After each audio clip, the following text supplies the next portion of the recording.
Vamos fixar agora um dos pontos mais importantes da prova da Marinha do Brasil sobre salvatagem e sobrevivência. Parte 2. Presta atenção, porque isso aqui não é só prova, é vida no mar. A água é mais importante que o alimento. O organismo humano contém cerca de 33 litros de água em média. A vida não pode ser mantida se essa quantidade baixar para menos de 20 litros.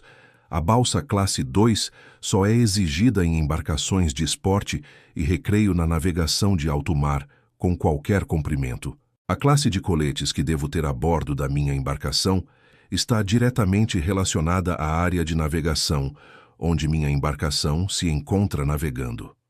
A curva de Boutacol é usada para recolhimento de homem ao mar. A função da âncora flutuante em uma balsa. Salva-vidas é diminuir a ação do vento e das correntes na deriva da balsa. A sobrevivência do náufrago depende do período de permanência em função da temperatura da água do mar. No que diz respeito à temperatura ambiente, temperatura do ar, seus efeitos sobre o pessoal estão intimamente ligados à velocidade do vento. A sobrevivência do náufrago depende do período de permanência na água, em função da temperatura da água do mar. Abre-se uma balsa, salva-vidas, dando-se um forte puxão num cabo que sai de dentro dela. Ao constatarmos que um passageiro caiu na água, devemos imediatamente guinar o barco para o mesmo bordo por onde caiu o passageiro. Ao final da manobra de Boutacol, a embarcação navega no rumo oposto ao que vinha. As balsas salva-vidas devem ser revisadas a cada 12 meses e normalmente têm vida útil de 12 anos, a partir da data de fabricação. As balsas salva-vidas empregadas em embarcações que operam em águas além de 60 milhas da costa, ou seja, navegação oceânica, são classificadas como classe 2. As balsas são contidas em casulos de fibra de vidro, que ficam dispostos em cabides próprios e localizados nos convéses abertos. Para sua utilização, basta lançá-lo ao mar e, após o casulo cair na água, colher o cabo até que seja encontrada uma certa resistência, quando deverá ser dado um puxão mais forte, o que liberará a descarga das ampolas de CO2 que inflarão a balsa em cerca de 30 segundos. As embarcações de propulsão à vela com classes padronizadas, tipo como Laser, Sailing, Optimistic, etc., para tráfego exclusivamente diurno, estão dispensadas de dotar material de salvatagem prescrito, exceto coletes salva-vidas. As rações modernas têm principalmente em sua composição açúcar. Lembre-se os coletes salva-vidas. Classe 5 são exigidos em moto-aquáticas, jet ski. Os coletes salva-vidas classe 1 são exigidos em navegação oceânica. Os coletes salva-vidas classe 3 são exigidos para embarcações de interior do porto, e incorreto afirmar que a reação do náufrago em se exercitar ou agitar vigorosamente na tentativa de se manter aquecido aumenta consideravelmente o tempo de sobrevivência. A balsa autoinflável é um material de salvatagem para uso coletivo. Deve-se pular de uma embarcação que está naufragando de pé, com uma das mãos segurando o nariz e a outra mão sobre o ombro oposto, caso o número de náufragos seja maior do que a disponibilidade das balsas. Deverá ser previsto um revezamento para ficar dentro da balsa de todos que estiverem em boas condições físicas. De acordo com as normas em vigor, o socorro à vida humana no mar é obrigatório. De acordo com o critério do comandante da embarcação que socorre, poderá ou não haver o salvamento dos bens materiais. O condutor de moto aquática é o único que precisa estar permanentemente com o colete salva-vidas vestido. Dentre os problemas médicos enfrentados por sobreviventes de um naufrágio, o mais comum, podendo ser fatal, é a desidratação. A boia circular dotada a bordo tem como finalidade ser jogada para um náufrago. O colete salva-vidas é de dotação obrigatória em todas as embarcações e em qualquer situação. É o meio coletivo de abandono de embarcação ou plataforma marítima em perigo, capaz de preservar a vida de pessoas durante um certo período, enquanto aguarda socorro, embarcação de sobrevivência. Em um naufrágio, a fadiga e o esgotamento de grandes privações muitas vezes conduzem a distúrbios mentais que podem tomar forma de extenso nervosismo, atividade excessiva e violenta ou de estafa. O melhor meio de evitá-los é procurar dormir e descansar o máximo possível.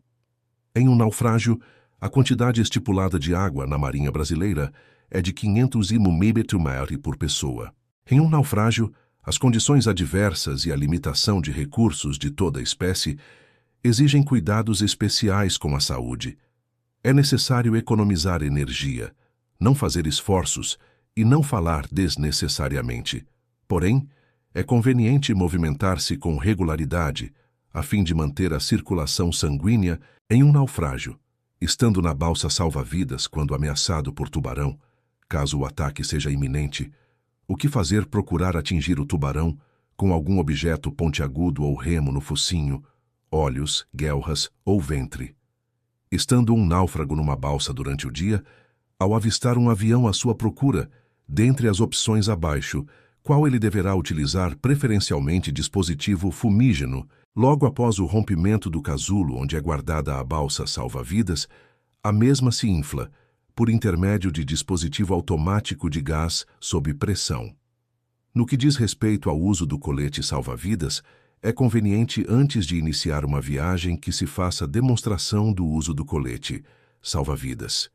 No tocante ao uso de colete salva-vidas, convém que antes de uma viagem se faça a demonstração de uso do colete. O colete salva-vidas a ser utilizado por um motonauta pilotando uma moto aquática deve ser um colete salva-vidas, classe 5, certificado conforme previsto na Norman 05 DPC. O colete salva-vidas classe 5 poderá ser usado por uma embarcação de lazer de médio porte, quando ela está praticando navegação em área interior. O dispositivo utilizado pelo náufrago para chamar atenção a grandes distâncias, à noite, chama-se foguete pirotécnico. Os coletes salva-vidas classe 2 são exigidos nas embarcações de esporte e ou recreio apenas para as de navegação costeira. Os coletes salva-vidas classe 5 são exigidos nas embarcações de esporte e recreio para as miúdas e de médio porte, quando utilizadas na navegação interior. Os dispositivos pirotécnicos, foguetes e fumígenos são obrigatórios somente para as embarcações de médio e grande porte, quando em navegação oceânica. Para a sobrevivência de um náufrago, é mais importante o seu estado psicológico do que a eficiência do equipamento que possui. Para um náufrago, há vários fatores que influenciam em sua perspectiva de sobrevivência. O frio, a fome, a sede e a fadiga são fatores secundários. Qual a quantidade e classe da boia circular de uma embarcação miúda? Qualquer classe, pois a boia é opcional nas embarcações miúdas. Quando alguém cai na água, homem ao mar, na situação de mar grosso, à noite ou em baixa visibilidade, qual a manobra mais indicada? Curva de Williamson. Quando se deseja retornar a navegar no rumo oposto, exatamente em cima da esteira, marca deixada pelo hélice, na manobra de guinada deve-se usar a curva de Boltakov. Quando uma embarcação classificada para navegação de mar aberto, alto mar, estiver navegando em águas interiores, qual a sua dotação mínima exigida quanto à salvatagem e equipamento de navegação, a da navegação de interior do porto? Quanto às boias salva-vidas, os iates deverão dotar 2 boias salva-vidas do tipo circular ou ferradura. Se o vídeo agregou valor, like, inscreva-se e compartilhe. Apoie o canal se quiser ajudar ainda mais. Obrigado!